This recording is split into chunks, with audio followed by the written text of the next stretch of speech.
तरसाना रे।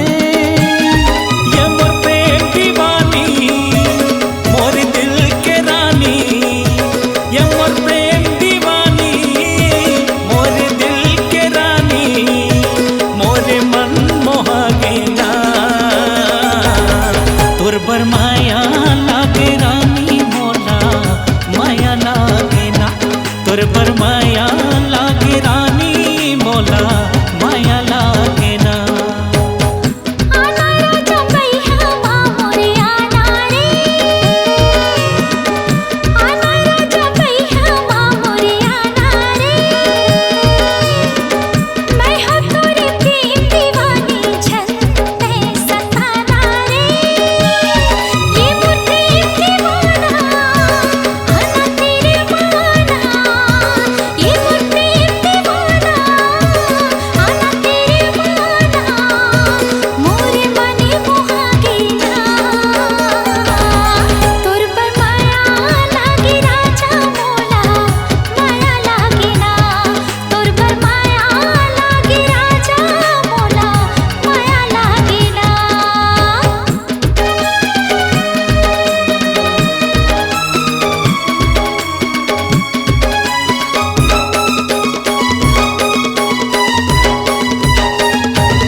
पहिरा के भावर परा के बिहा के ले जाऊँ बोलावो, चूरी पहिरा के भावर परा के बिहा के ले जाऊँ बोलावो।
सजनी ए मोर दीवानी रानी तोला बना हो रे, कतका माया तोला कर थोरे गोरी छाती चिर के देखा हो रे, कतका माया तोला कर थोरे